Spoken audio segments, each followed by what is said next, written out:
It was a rainy July night. The city lights shone through the raindrops that covered the car window, distorting the urban landscape and turning it into a sea of blurred colors. The radio was playing a soft jazz tune, and I was on my way home after a long day at work.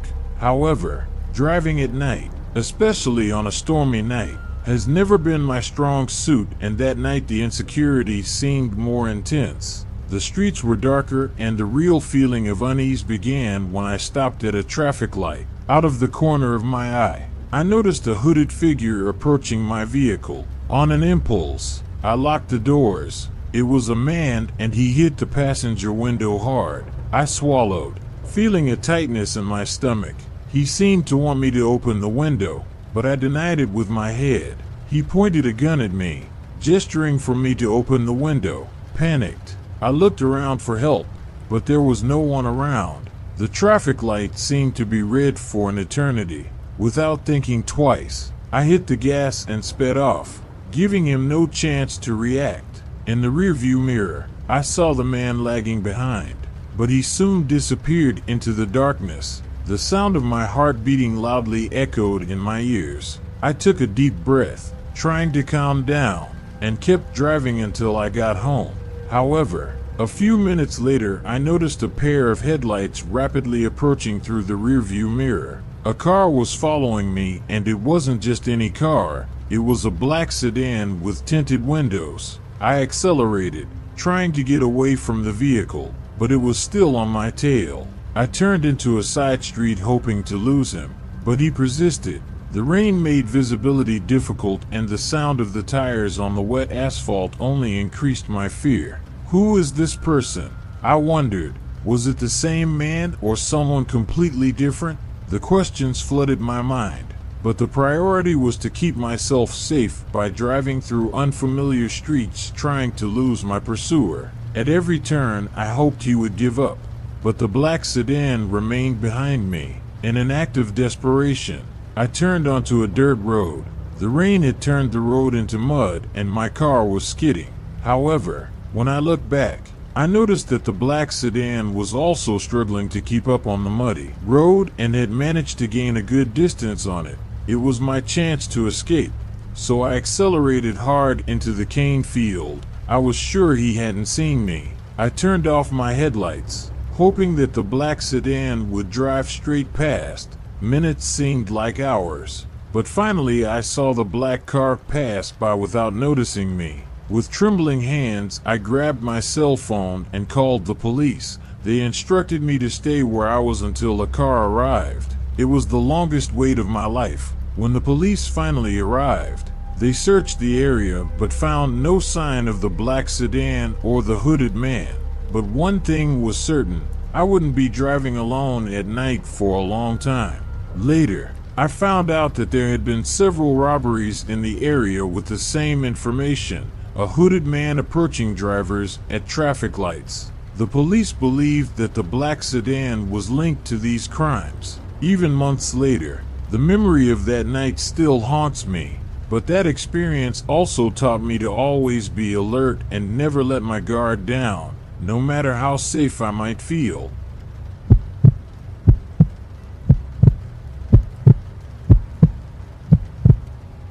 A few years ago, when I was young and had just turned 19, which allowed me to get my driver's license, I didn't have my own car. However, I could borrow my parents' car whenever they didn't need it. At the time, gasoline was relatively cheap, and I was really enjoying driving, as it was something new for me. At weekends, I loved taking the car out late at night for a bite to eat and then driving around the city listening to music.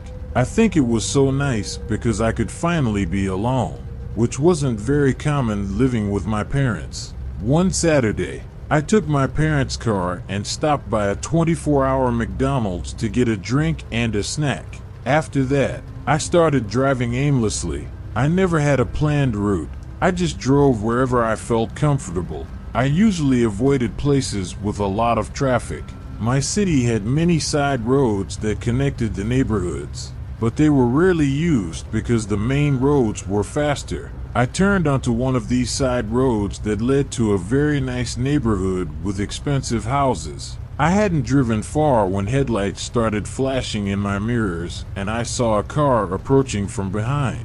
They were turning their headlights on and off, but there were no other cars around, so they were clearly signaling to me. However, I didn't know why. This went on for about a minute until they started speeding up and approached the back of my car.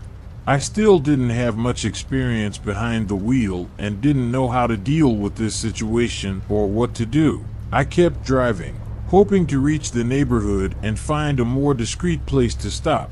However, my plans were interrupted when the car behind me reversed slightly.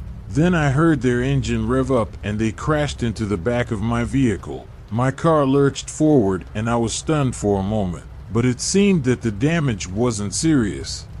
At this point, many thoughts crossed my mind. I was scared and nervous about stopping, but I also didn't want to take my parents' damaged car home without getting the other driver's insurance information. I parked the car on the side of the road and put it in neutral. The car behind me also stopped, parking very close to the back of mine. They turned their headlights back on. I was undecided whether to stay in my car or get out, as I was in an uncomfortable situation and didn't know how to deal with it. After a few seconds, I opened the door and got out. The windows of their car were dark, so I couldn't see who was inside. I walked to the back of my car and tried to assess the damage, but they had parked too close, which made it difficult to see. That's when I heard their door open. I looked and saw a man getting out of the car. He was looking at me with a friendly smile and waving politely as he approached. I expected him to get angry and start shouting at me or say that I'd cut him off in traffic or something. However, what happened was a strange surprise. "Sorry about your car. I guess I wasn't paying attention," he said in a friendly way. I was expecting something different, but I replied, "That's fine. Can you give me your insurance information?" He took a quick look around before directing his gaze back to me. Clearly, he pointed in the direction of the passenger door of my vehicle, as if inviting me to accompany him. He remained motionless, staring at me, as if I was obliged to follow him to his car. After a prolonged and uncomfortable silence, I finally agreed to follow him. However, he held my arm firmly, preventing me from moving forward. "Come on. The accident must have confused you," he said, starting to pull me back. Okay, I'll go with you," I mumbled, managing to break free of his grip. I walked him to his car and approached the passenger door. However, as soon as he got into the driver's seat, I ran back to my own vehicle. I heard him getting out of his car, but managed to get into mine, lock the doors, and drive off before he could approach again. I drove home and woke my father up to tell him what had happened. He said he should never have stopped and immediately called the police. However, the man was never identified. I will never know what that individual was trying to do or where he was trying to take me. We can only hope that no one has been in the same situation as me.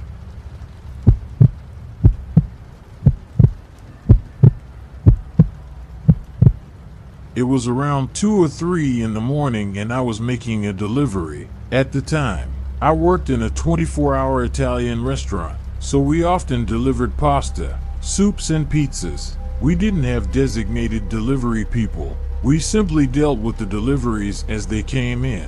This was a small order for a single meal, located just 15 minutes away from the restaurant. I suppose 15 minutes would be considered a reasonable time for deliveries in most places, but our owner was greedy and would accept orders up to 30 minutes away. I was listening to music and relaxing while driving down a long, straight road when I spotted a figure in the middle of my lane. I slowed down and, as I got closer, the person started waving their arms and running towards my car. I was on a single-lane road and there were cars coming in the opposite lane, so I stopped and waited for them to pass before I could overtake the person. The guy ran up to my car and started banging on my window. shouting that he was out of gas and needed help. He was being so aggressive in asking for help that the situation was becoming awkward. As soon as the other cars passed, I maneuvered to the right to avoid hitting his feet and sped away. The guy seemed to be trying to chase my car while we were on the road. At this point, I began to imagine that he might have been under the influence of alcohol. However, about 20 seconds later, I spotted a blue pickup parked on the side of the road. I thought that maybe the guy wasn't making it up, but the way he approached the situation seemed rather strange. After a few minutes, I stopped thinking about it and relaxed for the rest of the journey. When I arrived at the customer's house, I delivered the food to the door and, after receiving payment in cash, thanked him and returned to my car. As I was driving away from the customer's house, I noticed a car parked further along the street with its headlights on. It gave me the creeps, because it was the same blue pickup truck I had seen earlier. It wasn't there when I first arrived, so I assumed it must have just arrived.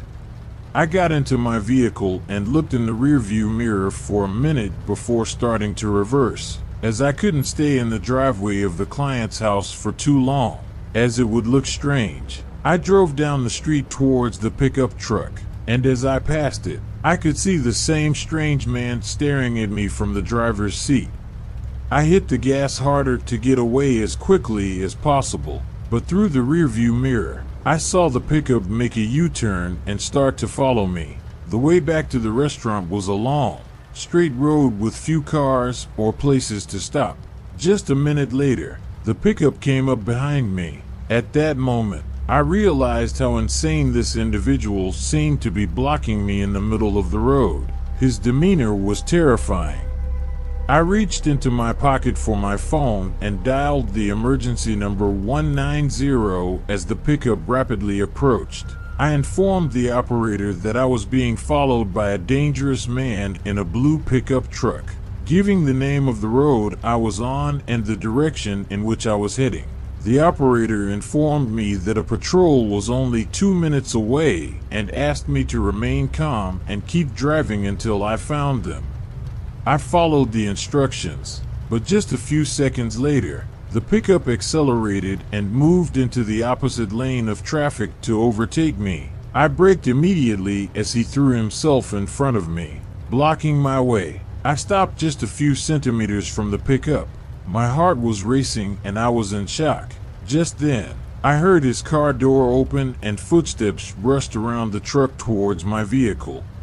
I was shaking as I tried to shift into reverse. The man approached and started banging on my car window again, shouting and swearing. I backed away, and after a moment, the man ran back to his truck. That's when I spotted flashing red and blue lights ahead. The pickup turned around and passed me, while the police patrol car approached from the road. I was later informed that the man was eventually arrested. What makes this experience even more terrifying is that, along with drugs and alcohol, ropes and handcuffs were found in the back seat of his car.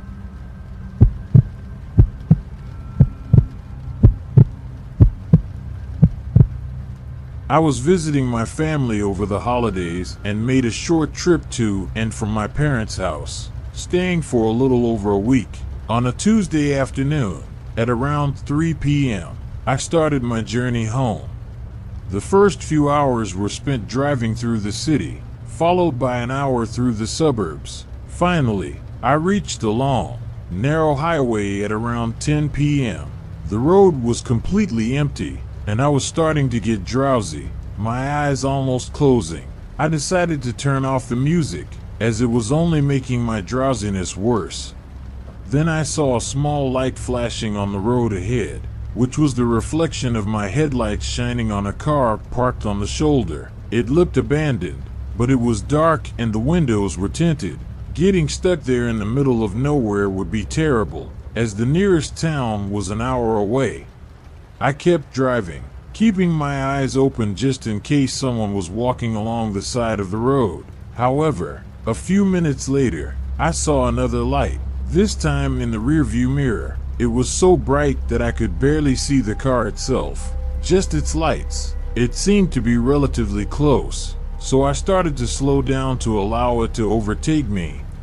However, I soon spotted something ahead, a car parked right in the middle of the road, completely blocking the way. The lights were off, and I didn't notice until I was very close. I stopped immediately, but the lights in my rearview mirror kept getting closer and closer. I could hear the car doors opening and closing, and when I looked around, I saw at least 3 people running towards me.